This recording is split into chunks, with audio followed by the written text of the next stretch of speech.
Oyendo estas voces, estas oraciones y caminando por esta sinagoga, no podemos menos que preguntarnos dónde nos encontramos, en Jerusalén, en Tel Aviv, en Ámsterdam o en Manhattan. Y sin embargo, no hay que pensar en ir tan lejos. Estamos en una de las ciudades más antiguas de Baskonia y estas mismas palabras forman parte de nuestra propia historia desde hace al menos 1000 años. En esta sinagoga iniciamos un viaje a través de los siglos. Templos como este acogían a los miembros del pueblo israelita, un pueblo y su relación con Baskonia que nos ayudarán a conocer mejor a la sociedad de nuestro pasado.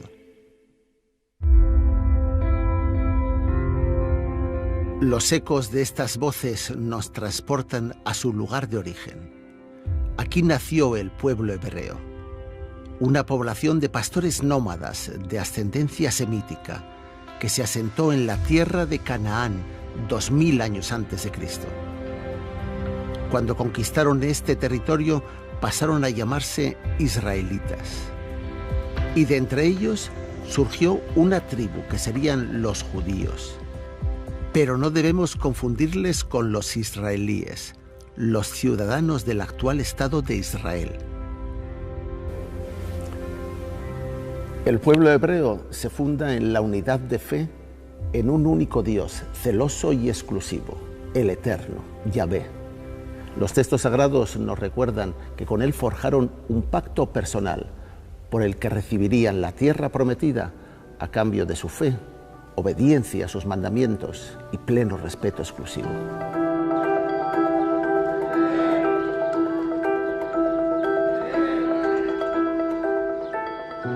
Los judíos se sentían el pueblo elegido por Yahvé, y entre ellos surgió el monoteísmo moderno, la creencia en un solo Dios. El pueblo judío fue el primer pueblo monoteísta de la historia, pero no es el único en la actualidad. La fe en un solo Dios, el Dios de Abraham, incluye hoy a miles de millones de personas, judías, cristianas y musulmanas. 3 religiones que se sienten hijos de un mismo Padre. Y sin embargo, durante siglos y hasta hoy mismo, se han enfrentado violentamente por algunas diferencias teológicas menores.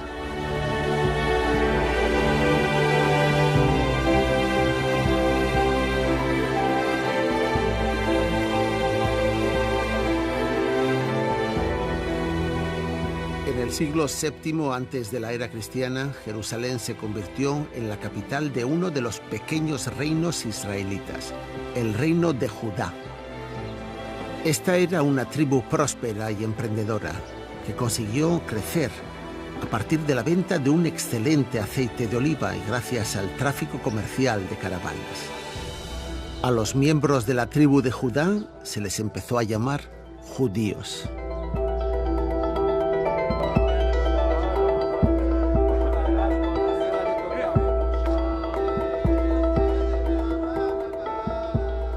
Este es el significado original de la palabra judío, pero a nivel coloquial este significado se ha ampliado mucho y sirve tanto para designar a los seguidores de la religión de los antiguos patriarcas israelitas, independientemente de su origen étnico, como a los descendientes de un pueblo y una tradición cultural, independientemente de sus creencias religiosas.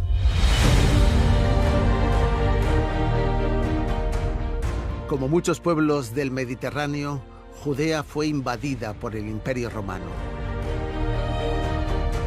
Ante Roma no había resistencia posible.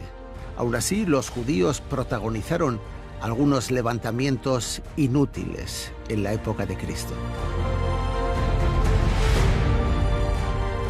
Después de la ejecución de Cristo, se inició la primera gran revuelta judía. El pueblo se negó a aceptar el nuevo culto al emperador romano. Solo era una obligación de Estado, no una obligación religiosa. Implicaba tan solo la obediencia a la autoridad del Estado y a pagar impuestos. Pero Roma fue implacable ante su desobediencia. Envió a 60.000 legionarios que arrasaron las principales ciudades y masacraron a la población.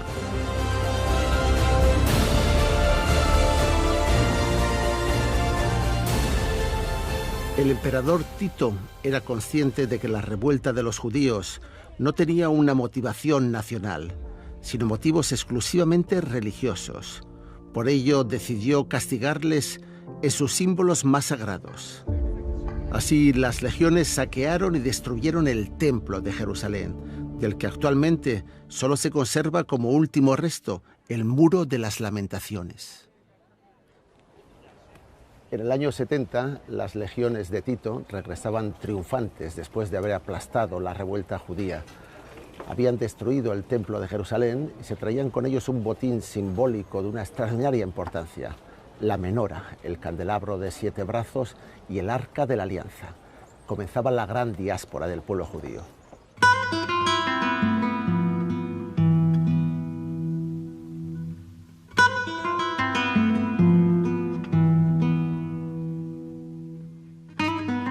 Los emperadores sucesivos siguieron castigando a los judíos con nuevas humillaciones. Así actuó el andaluz Adriano, quien les prohibió celebrar el día festivo del Sabbat. Adriano también renombró Jerusalén como Aelia Capitolina y a Judea, que pasó a llamarse Siria-Palestina. En cuanto los judíos intentaron resistirse, se les prohibió volver a residir en Jerusalén. Y en el año 135 se les impidió practicar públicamente su religión en toda la región. Fue el detonante del exilio masivo.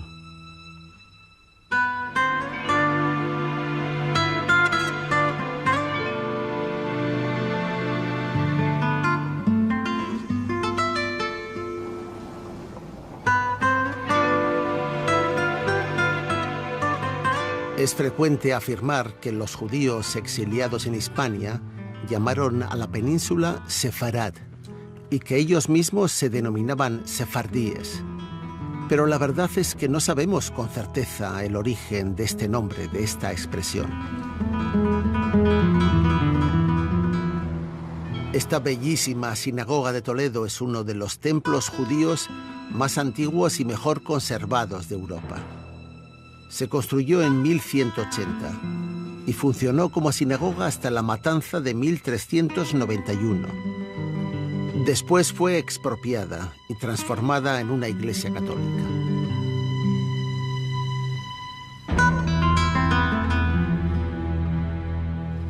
Sin embargo, los judíos de Baskonia tuvieron mucha más relación con otras aljamas y poblaciones que les resultaban mucho más cercanas, sobre todo con los judíos de Zaragoza y también con los judíos de Barcelona.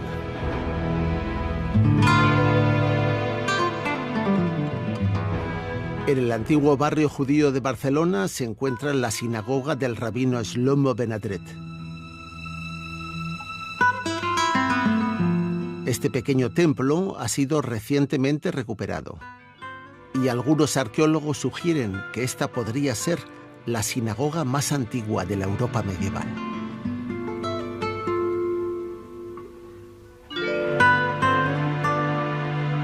Es muy probable que fuera desde aquí, desde la vieja Barcelona, desde donde subieron nuestros antepasados judíos hasta Baskonia a través del Valle del Ebro.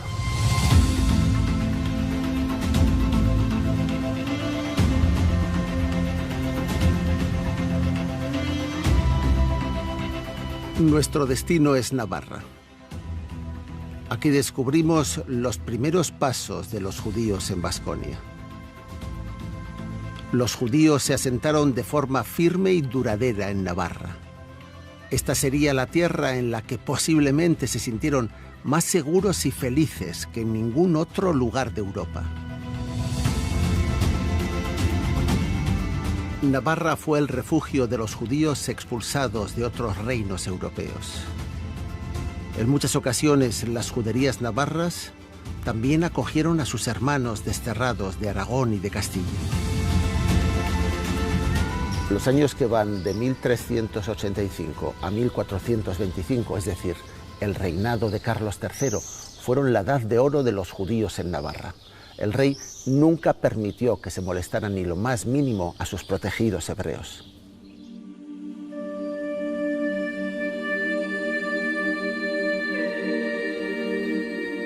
El rey de Navarra fue su protector, les acogió e integró en la corte y en los más altos cargos de la administración del reino. Y sobre todo, tejió una fuerte alianza personal con el gran rabino de Navarra, José Orabuena.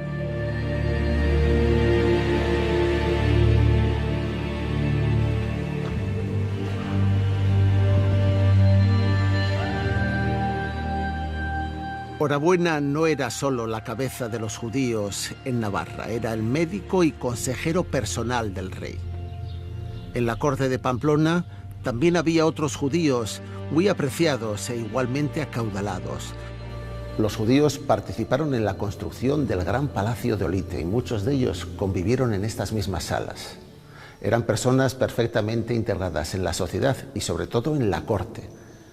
Ayudaron al enriquecimiento del rey y contribuyeron al crecimiento de Navarra.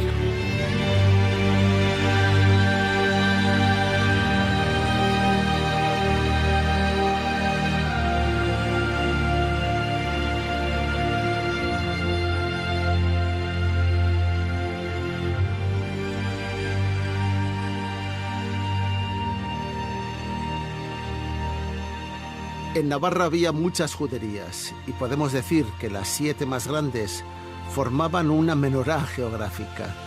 Cada uno de los 7 brazos del candelabro judío tenía aquí su propia aljama, su propia comunidad.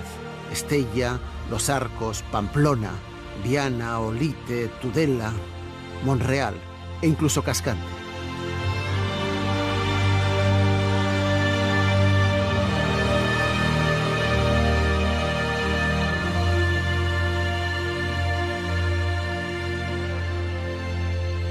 Pero no en todos los lugares de Navarra podían formarse comunidades estables. En el judaísmo, para que exista una comunidad autorizada para sacar el libro sagrado de la Torá y leer sus versículos, tiene que haber lo que se llama un minyan, es decir, un número mínimo de 10 hombres adultos. A partir de un minyan estable es como se podía crear un barrio judío, a veces llamado aljama o simplemente judería.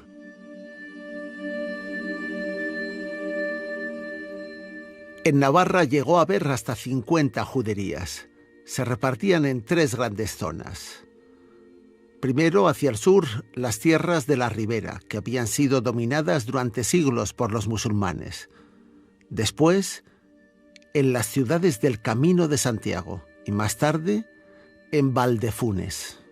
La presencia de judíos bajo protección real en Tierra Estella está bien documentada al menos desde el año 1066.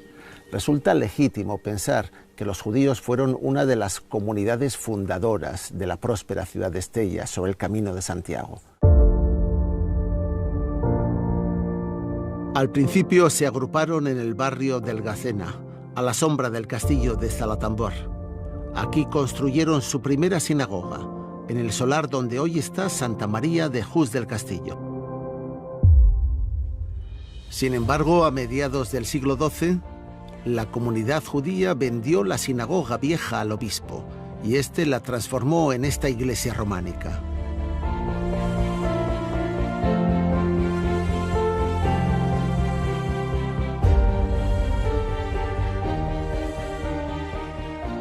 Este cambio probablemente se dio por un deseo de expansión en el territorio, no tanto por una obligación impuesta. Eran los años de auge de los peregrinos a Santiago, y los judíos navarros montaron tiendas y hospederías para acogerles.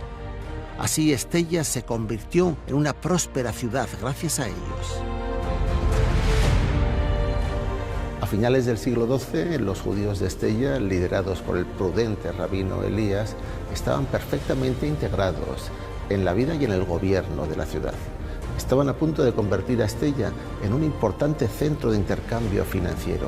Y familias como los Ezquerra, los Leví y los Calahorra dominaban el crédito a los vecinos y el cambio de moneda para los visitantes y peregrinos. A principios del siglo XIV, La judería acogía a casi 200 familias. Su éxito económico despertó pronto las envidias de los otros ciudadanos de Estella, muchos de ellos endeudados con los judíos. Esto desencadenaría la primera gran matanza antisemita de la historia de Vasconia.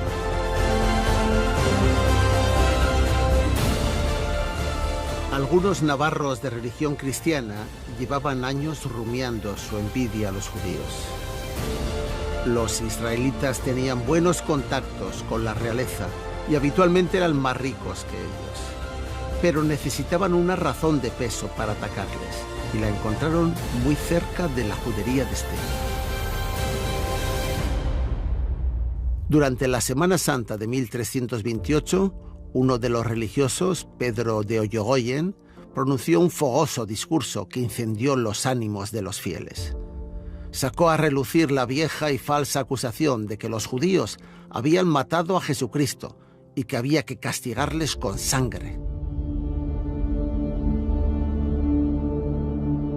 Así se inició la gran matanza. Los reyes de Navarra, como era demasiado frecuente, no se encontraban en el reino, y una multitud exaltada y envidiosa acabó con las vidas de decenas de judíos. Varias familias fueron exterminadas y otras muchas perdieron a la mitad de sus miembros.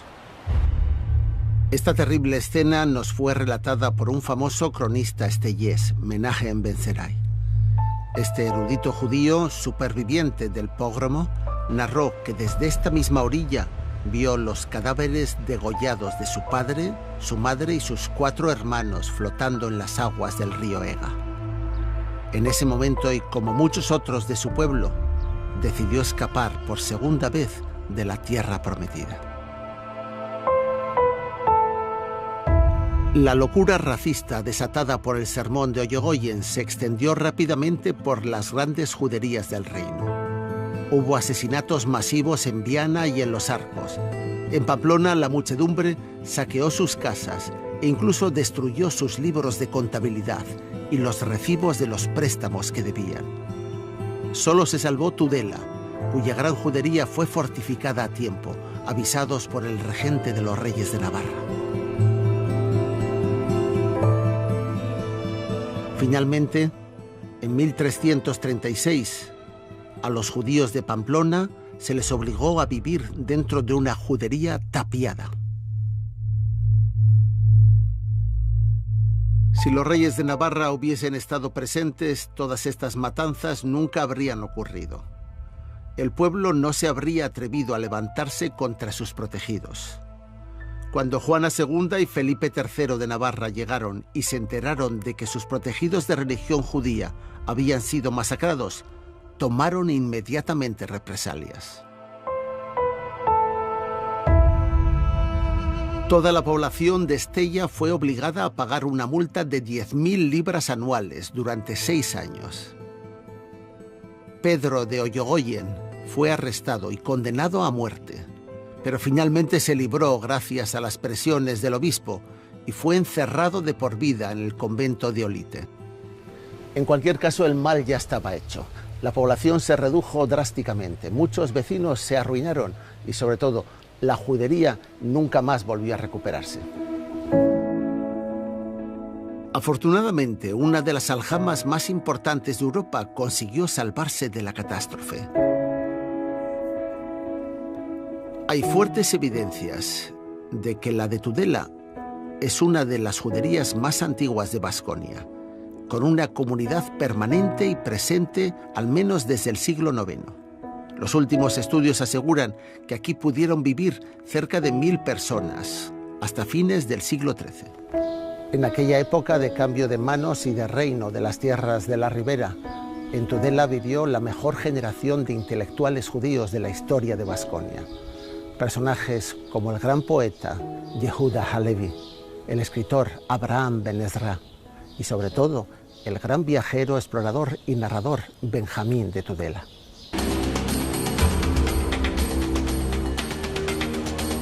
Benjamín de Tudela era hijo del rabino Jonás y a mediados del siglo XII recorrió todo el Mediterráneo hasta Persia. Este periplo lo recogió en un fascinante diario. Se considera uno de los primeros libros de viajes de la historia y recientemente ha sido traducido al euskera. En él se describen con increíble detalle ciudades como Constantinopla, El Cairo o la Bagdad de su tiempo.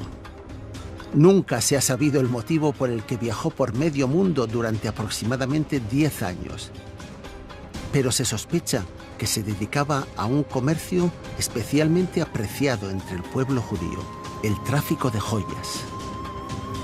Fue un escritor y explorador extraordinariamente innovador. Recopiló muchísima información sobre las juderías de los lugares que visitaba y constató sus diferencias. Su trabajo aporta datos demográficos y nos ayuda a ilustrar la vida de los judíos de la diáspora que vivían en todas las costas del Mediterráneo.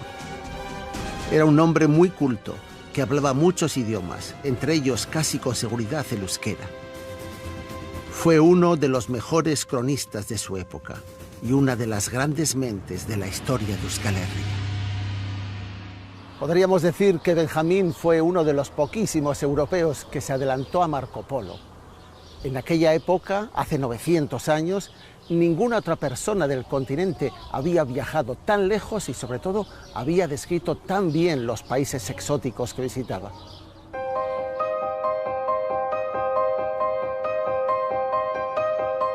La integración de los judíos en Baskonia en la Edad Media fue muy temprana, profunda y fructífera, tanto económica como social y culturalmente. Probablemente muchos eran euskaldunes y entre ellos algunos adoptaron apellidos vascos. Aún así, entre los vascos no judíos que convivían con ellos, existía una desconfianza latente que estalló en varias ocasiones y puso en peligro la convivencia. La protección de los reyes y grandes nobles jugó casi siempre a su favor, pero la intolerancia religiosa de la Iglesia y las envidias, sobre todo económicas, de la población provocaron matanzas y expulsiones, como la de Estella. ¿Por qué no fue posible la convivencia entre vascos de distintas religiones? ¿Quién envenenó las relaciones entre las dos comunidades?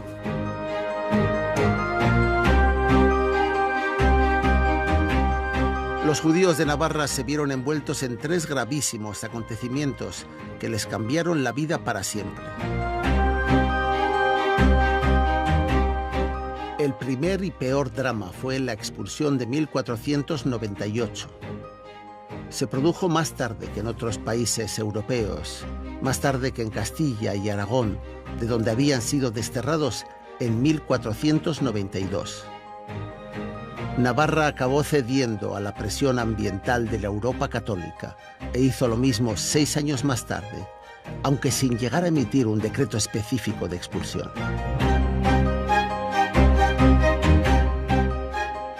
Por lo que sabemos, la mayor parte de los judíos se quedaron por aquí. Su situación era, desde luego, mucho mejor que en Castilla. La mayoría de los vecinos no les eran hostiles y siempre habían tenido la protección de los reyes.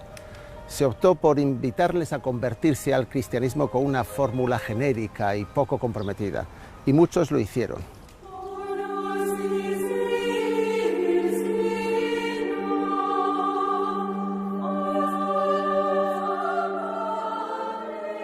En torno a 1510, la Inquisición inició un proceso de investigación sobre los judíos conversos, los llamados cristianos nuevos.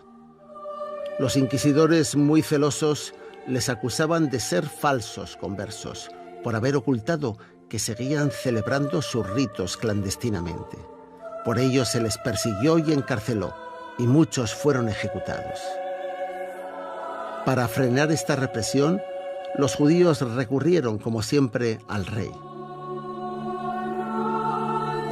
Casualmente, este necesitaba dinero, y ellos le ofrecieron una ayuda de 600 ducados de oro, una cifra astronómica. A raíz de esta propuesta, se elaboró un padrón en el que figuraba la aportación y el origen de cada uno de los miembros de las juderías, porque no todos estaban de acuerdo con este pacto. Este documento aún se conserva y hoy nos permite conocer el oficio de muchos judíos, que no solo eran banqueros, La mayoría eran peleteros o artesanos, gentes de distintos gremios. Además, por sus apellidos, sabemos que algunos de ellos provenían de otras juderías, como Barcelona o Valladolid, de donde habían huido hasta Navarra. Pero el acuerdo de 1510 quedó en papel mojado, porque tan solo 2 años más tarde el reino de Navarra fue invadido y conquistado por Castilla. Los reyes navarros tuvieron que huir, dejando desamparados a sus judíos. Los sucesores de los reyes católicos no mantuvieron el pacto de protección con ellos que había establecido la corona, y la Inquisición les persiguió con más violencia aún. Seguían acusándoles de algo que ellos nunca habían negado, de que eran conversos, que tenían un origen judío. El nombre de los falsos conversos, de los cristianos nuevos que seguían practicando el judaísmo a escondidas y eran descubiertos y condenados por la Inquisición, se inscribía en una lista, en un tapiz que se hacía público, en una manta. La manta de Tudela ha creado muchos mitos y confusiones. Se pensaba que la manta era una lista en la que figuraban con nombres y apellidos todos los judíos tudelanos. Y una leyenda popular decía que era una especie de censo de los que se habían querido convertir al cristianismo. Era una lista de las personas que no eran cristianos viejos y puros. Hoy sabemos que las mantas existieron en muchas juderías de Navarra y de otras partes de la península, y que se colgaron en las iglesias hasta principios del siglo XVII.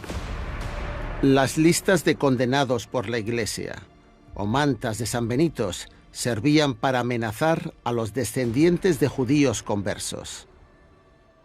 Probablemente así se inventó la conocida expresión tirar de la manta, para amenazar a las personas con descubrir una mancha en su pasado familiar, de la cual nunca podrían librarse. El profesor Juan Carrasco, de la Universidad Pública de Navarra, es la persona que en los últimos años, las últimas décadas, me atrevería a decir, más profundamente ha estudiado, nos ha dado a conocer las comunidades judías en Navarra, las juderías en Navarra. Sí. Juan, ¿hay juderías en Navarra? ¿Cuántas juderías hubo en Navarra? ¿Cuántos judíos? ¿De qué estamos hablando?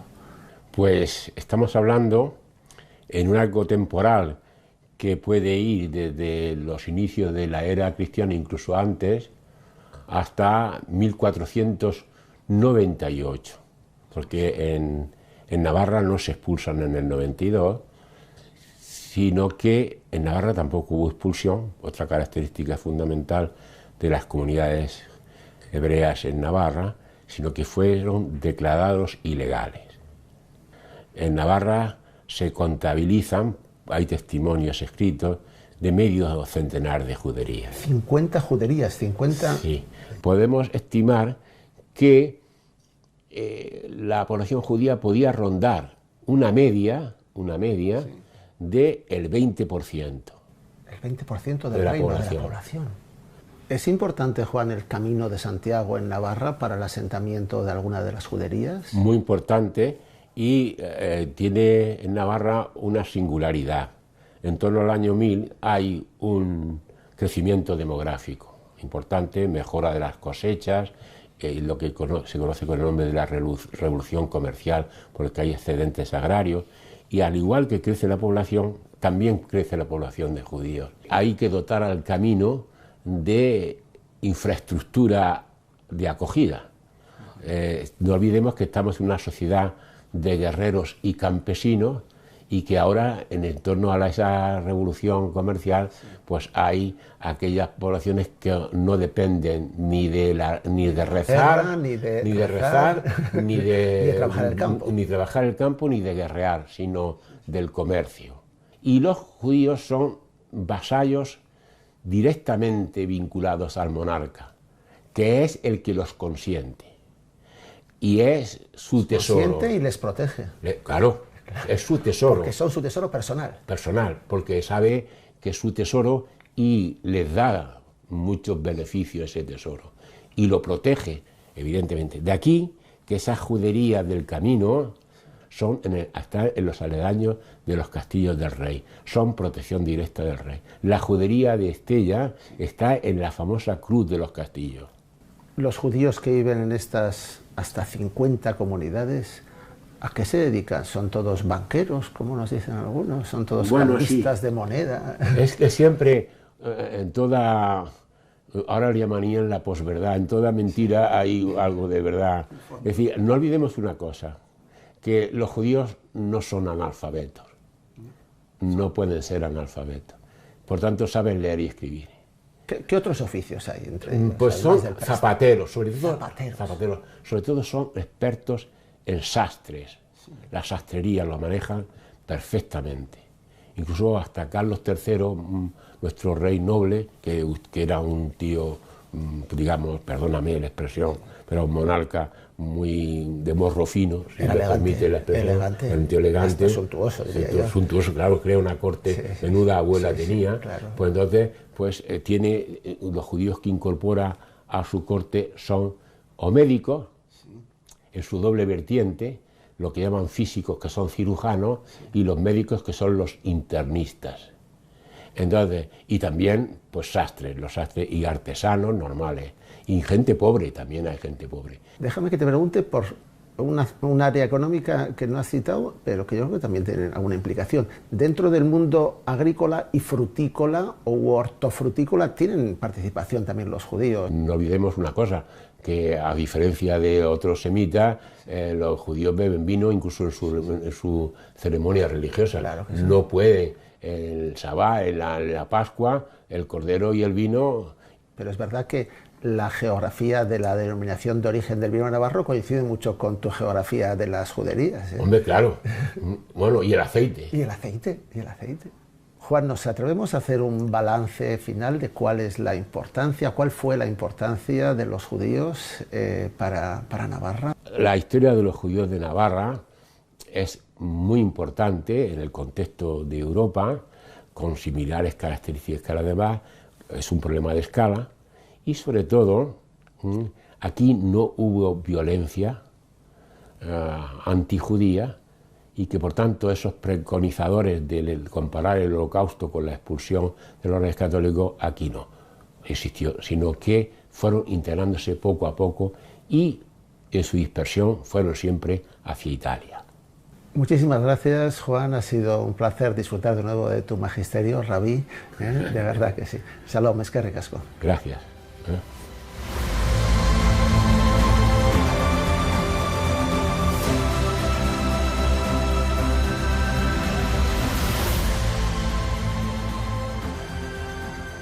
La expulsión de los judíos y la transición hacia el cristianismo como una religión legal se consumó definitivamente en Navarra casi al mismo tiempo que la conquista.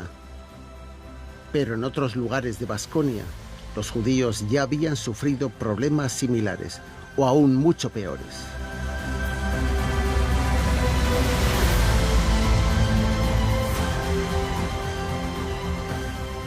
Esta es la calle Nueva adentro de las murallas de la ciudad de Vitoria. Es una calle del siglo XIII que solo con el 5º centenario de la expulsión recientemente ha recuperado su nombre original, calle de la Judería. Esta era la sede de la mayor comunidad judía del País Vasco. Aquí, dentro de las murallas de Gasteiz, vivió una comunidad judía desde 1256 hasta 1492. Tenían su propio barrio, pero convivían diariamente con el resto de la población cristiana.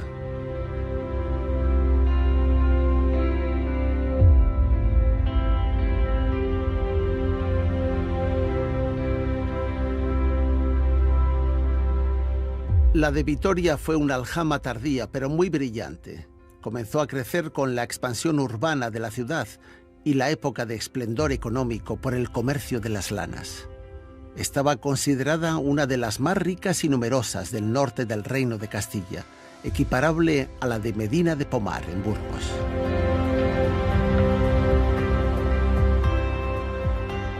...1492 fue el año de la catástrofe.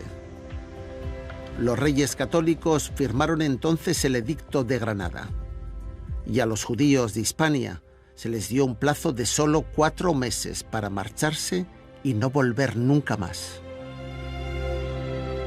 En ese momento, algunos judíos prominentes de la ciudad de Vitoria, como los Sánchez de Bilbao, se convirtieron formalmente al cristianismo y se quedaron porque tenían mucho que perder. Los judíos del Reino de Castilla no tenían tan buena imagen ni estaban tan bien integrados como los de Navarra. Pero para los Sánchez de Bilbao el caso era distinto. Era suya la casa medieval más importante de Vitoria, la Casa del Cordón. Esta es la residencia de una poderosa familia judía en la que había comerciantes, médicos, eruditos y prestamistas. Fue construida a fines del siglo XV por Juan Sánchez de Bilbao. En la época le conocían simplemente como Juan el Rico y era el mercader más acaudalado y envidiado de Vitoria.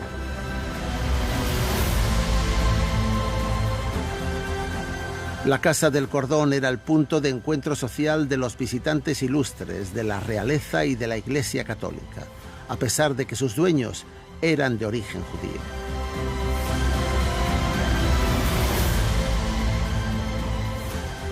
Sin embargo, no todos los judíos de Vitoria corrieron la misma suerte que los Bilbao. El 27 de junio de 1492 estaba a punto de finalizar el plazo de expulsión del Reino de Castilla y los hebreos vitorianos tuvieron que malvender todos sus bienes antes de marcharse para siempre.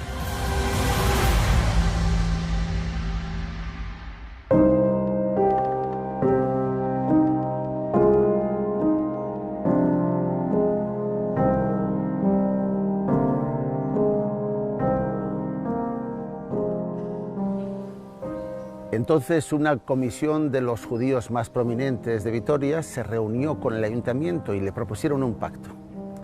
Estaban dispuestos a marcharse y abandonar la única patria que conocían, pero querían regalar su cementerio a la ciudad de Vitoria, con una única condición: que nadie perturbase la paz de las tumbas de sus familias, que nunca se construyera encima de ellas, que la ciudad respetase siempre este lugar como una dehesa, como un campo, como un jardín abierto. Los judíos creen en la llamada a la resurrección de los muertos, pero esta solo se llevará a cabo si sus cuerpos están intactos. El concejo de Vitoria sorprendentemente aceptó el pacto con la judería. Pero en los años 50 del siglo XX, Vitoria estuvo a punto de incumplir este acuerdo. En pleno desarrollismo y crecimiento franquista, el ayuntamiento planeó construir bloques de pisos donde se encontraba el antiguo cementerio judío de Judimendi.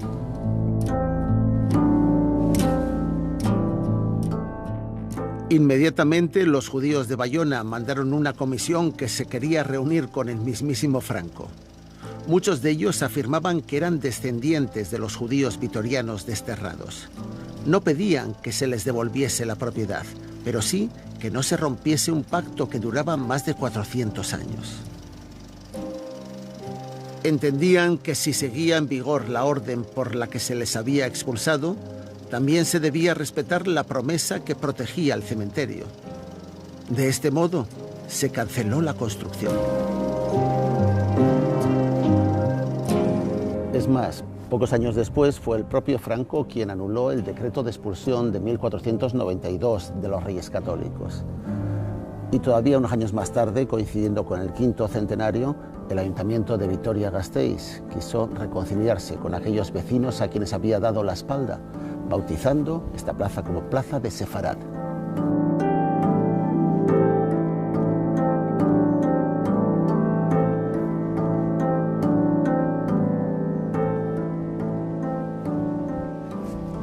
Y por fin, en el año 2004, el artista israelí Yael Artzi levantó este monumento que se titula Convivencia. Es un homenaje a aquellos vecinos que estuvieron a punto de perder lo último que les quedaba y caer para siempre en el olvido, la memoria histórica de sus antepasados.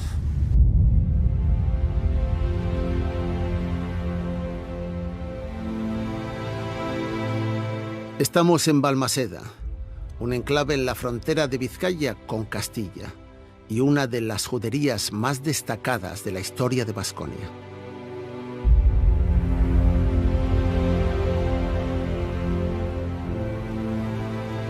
A la entrada de este puente viejo de Balmaseda, por el que circulaba buena parte del tráfico comercial internacional entre Castilla y los puertos del Cantábrico, se encontraba el barrio judío de San Lorenzo. Y un poco más abajo, en la otra orilla, estaban las tenerías, las curtiderías de pieles, en las que trabajaban también muchas familias judías. No sabemos cuándo se asentaron aquí los judíos.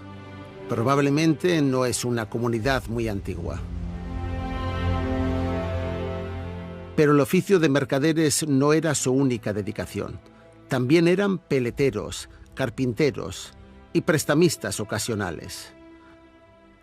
Los judíos vascos se establecían preferentemente en zonas urbanas, fronterizas y de gran tránsito humano y comercial. Aquí podían desarrollar con éxito sus labores de intermediación económica. En las zonas de Euskal Herria, donde no existía un gran desarrollo urbano o una próspera ruta comercial, es difícil que se asentara una gran comunidad judía. Sin embargo, villas caravaneras como Balmaseda eran el terreno fértil para que floreciera el talento social para los negocios de los judíos.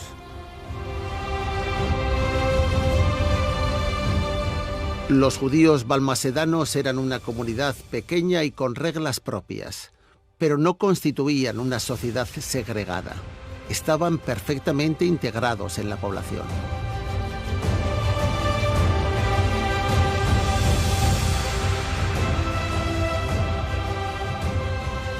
Los judíos vascos nos dejaron un importantísimo legado cultural.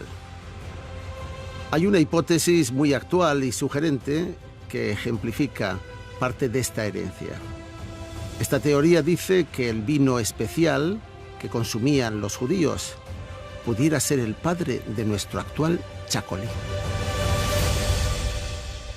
Está perfectamente documentado que los judíos de Balmaseda, como los de otras muchas ciudades de Baskonia, poseían abundantes parrales utilizados para la producción de vino. También sabemos que la palabra vinos chacolines o chacoliña no apareció en Euskal Herria hasta 20 años después de la expulsión de los judíos. Y aquí surge una coincidencia que a mí cuando menos me resulta sorprendente. Resulta que la fórmula tradicional hebrea de bendición de las bebidas y de los alimentos dice así: Shakol ninja bidbaro. No parece descabellado que de la bendición judía Shakol ninja haya surgido el origen de nuestra palabra Chakol niña.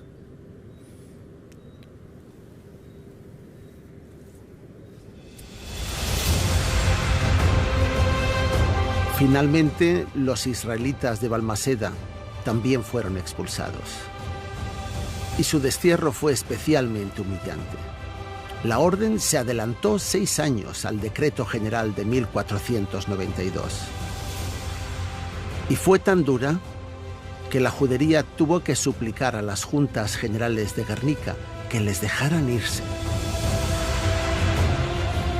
Un frío día de enero de 1486, los cofrades balmasedanos de Nuestra Señora de Agosto recorrieron las calles de la villa gritando, según dicen los testigos, con gran escándalo y alboroto, que no querían que ningún judío volviera a residir nunca más en Balmaseda.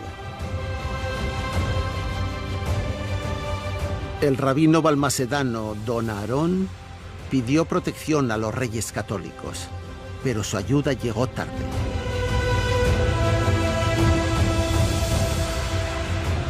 Aarón se presentó como portavoz de la judería ante la Junta de Santa María la Antigua, en Guernica. El rabino solo pidió que les dejasen marchar. En aquella ocasión, todos los apoderados se comportaron como racistas exaltados y finalmente se ratificó la expulsión. Las juntas celebraron la decisión con grandes gritos de alegría y rechazo a los judíos. Para colmo, como fueron los judíos quienes iniciaron el proceso, aunque estuviesen pidiendo ayuda, les obligaron a pagar unas enormes costas. Finalmente, el ayuntamiento de Balmaseda compró a precios ridículos todas sus propiedades y bienes, incluidos los famosos parrales de Chacolí, y les despidió entre insultos camino del puerto de Casturdiales. Es bueno que aquí en Balmaseda volvamos a pronunciar los nombres de aquellos vecinos que fueron víctimas del expolio. Jacob de Ruego, Maestre Abraham, Rabí Yusé, Santo de Ruego, Maestre Cid, Aarón. Ellos y muchos otros vecinos fueron víctimas de una persecución dictada por una discriminación religiosa y racial.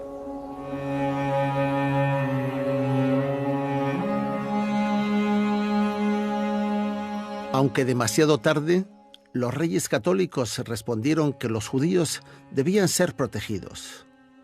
Como había ocurrido antes en Estella, los responsables municipales de la persecución fueron castigados duramente. Pero en Castilla ya se estaba preparando el decreto de expulsión general. El precedente de Balmaseda fue pionero y se utilizó como excusa para echarles a todos de España. La expulsión de los judíos de Balmaseda demostró que se podía acabar rápidamente y sin resistencia con una comunidad próspera, culta y bien arraigada. Los judíos no tenían capacidad de defenderse ellos solos. La expulsión de los judíos vascos de su propia tierra fue terrible, pero las leyes discriminatorias que se dictaron contra sus posibles descendientes en Vizcaya fueron aún peores. Se les prohibió residir aquí, aunque se hubiesen convertido al cristianismo. Al contrario de lo que ocurría en el resto de España, donde sí se permitía su presencia. En Vizcaya se persiguió a los nuevos cristianos, los que aceptaron la renuncia a su religión y a la fe de sus mayores.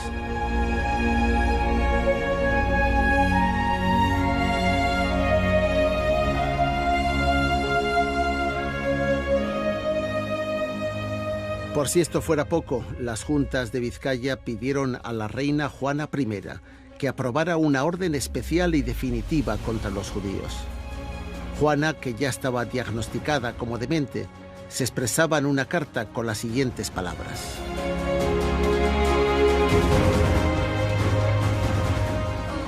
Los cristianos nuevos que se hubieren convertido de judíos y moros a nuestra santa fe católica, así como todos los familiares y descendientes de ellos, que estuvieran avecindados y vivieran y moraran en cualquiera de las ciudades, villas y lugares del señorío de Vizcaya, que dentro de los 6 meses siguientes que corra desde que esta carta fuera publicada, que se vayan y salgan fuera de estos lugares y que no vuelvan nunca, so pena del perdimiento de sus bienes y personas.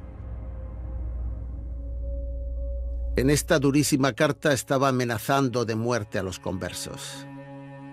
El mensaje se pregonó por todas las plazas y mercados de Vizcaya y permitió crear el mito de que los vizcaínos eran el primer territorio de Europa libre de sangre hebrea. La expulsión no solo de los judíos, sino también de los conversos al cristianismo, se produjo a principios del siglo XVI, cuando se estaba construyendo la imagen de Vizcaya como un territorio libre de contaminación de cualquier sangre extranjera, sobre todo vinculada a moros, judíos o herejes. Un momento en el que Vizcaya quería consolidarse como un territorio en el que todos los nacidos en ella pudiesen presumir de ser cristianos viejos y, por tanto, hijos de algo. En otros lugares de Baskonia, en Vitoria o en Navarra, fue la Inquisición quien persiguió a los judíos. Sabemos, por ejemplo, que en 1610, en la plaza de Logroño, además de a las brujas de Zugarramurdi, se quemó vivos algunos conversos acusados de judaizantes. Pero en Vizcaya esto no fue necesario, porque el problema judío se había resuelto con una gran mentira, mediante el olvido oficial, anulando su memoria histórica. Pero entonces, ¿a dónde fueron a refugiarse los judíos que tuvieron que exiliarse de Baskonia? Pues muchos de ellos no fueron demasiado lejos, simplemente cruzaron el Bidasoa y se instalaron en la Baskonia del norte, en la Purdi y en la Baja Navarra.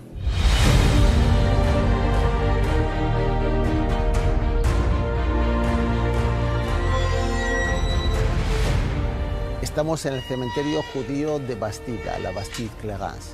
Está situado justo un par de metros por detrás del camposanto católico del pueblo. Estas son algunas de las lápidas israelitas más antiguas que se conservan en Francia y pertenecen a una pequeña comunidad en la que convivían en paz personas de distintas denominaciones religiosas en uno de los momentos más turbulentos de la historia de Europa.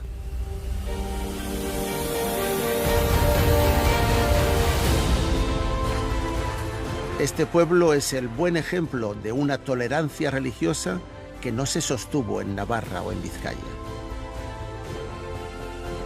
Aquí se produjo durante un momento el milagro de la diversidad y el respeto a los cultos entre tres religiones distintas.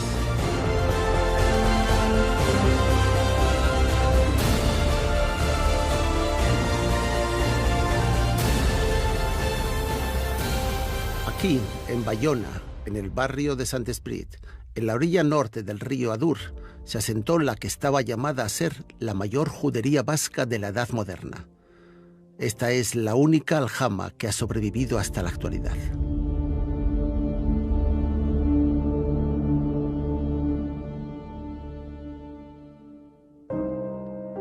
Las comunidades de judíos esparcidas por el territorio se reunieron y se juntaron finalmente en Bayona.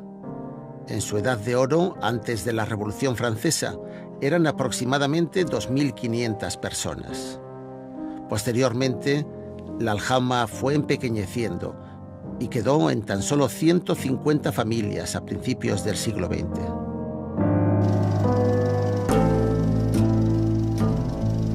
Fueron estas personas las víctimas de la última persecución antijudía en Baskonia.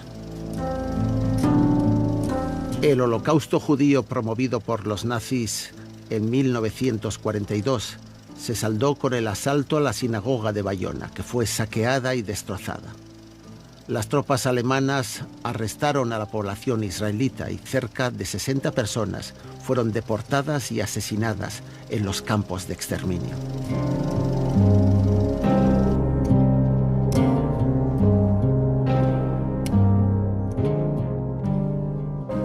Este cementerio hebreo es el más grande de Europa, solo comparable en tamaño y antigüedad con el de Ámsterdam. Se encuentra situado sobre un pequeño montecillo encima de Bayona. Este es el Montjuïc, el Judis Mendi, de los israelitas labortanos, con más de 5.000 tumbas conservadas. Este es el último refugio de los judíos de Baskonia, un capítulo de nuestra memoria histórica que está a punto de cerrarse. Los judíos dejaron un legado cultural fragmentado, disperso y casi olvidado en Baskonia. Pero por si sirve de compensación, hay un elemento de gran valor simbólico para los judíos que procede de la tradición cultural vasca.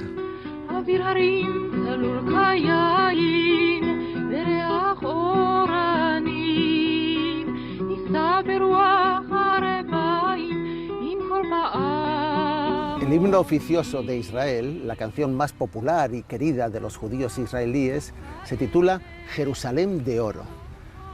Y resulta que su melodía está copiada de una canción popular vasca, una canción de cuna de origen navarro o guipuzcoano, que se titula Pello Josepe.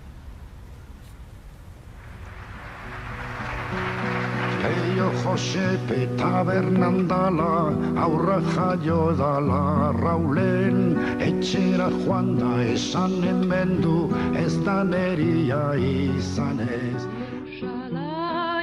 Jerusalén de Oro fue compuesta por Naomi Shemer en 1967, después de haberle escuchado al cantante Paco Ibáñez tocar Pello Josepe en un recital en Tel Aviv 5 años antes. La canción fue un éxito rotundo e inmediato para Shemer, pero ella nunca admitió el plagio. Al final de su vida y aquejada de cáncer, creyó que su enfermedad era la consecuencia de no haber reconocido que copió la canción. Antes de morir, Shemer escribió una carta confesándolo y arrepintiéndose por ese supuesto castigo divino.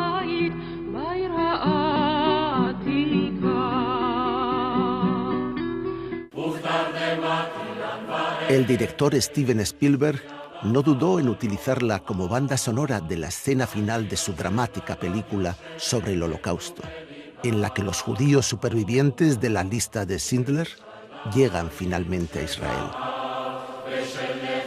Durante muchos siglos, los judíos fueron nuestros hermanos y hermanas, nuestros vecinos.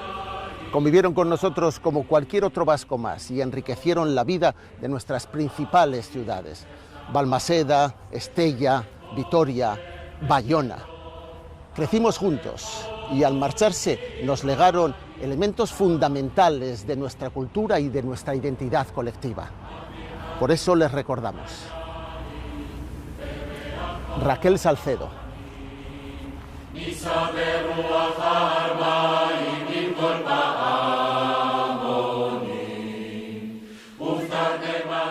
Nosotros les respondimos con discriminación y violencia, fruto del fanatismo religioso, el racismo excluyente y las envidias económicas de otro tiempo. Su expulsión supuso la pérdida de personajes brillantes, emprendedores y generosos, y también de muchos hombres y mujeres corrientes, vascos anónimos, que hubiesen enriquecido la convivencia y la tolerancia social en nuestro pueblo. Nadie es hoy culpable de todo aquello que ocurrió. Y probablemente no estamos obligados a pedir perdón, porque no somos los causantes. Pero debemos reconocerlo y recordar sus nombres.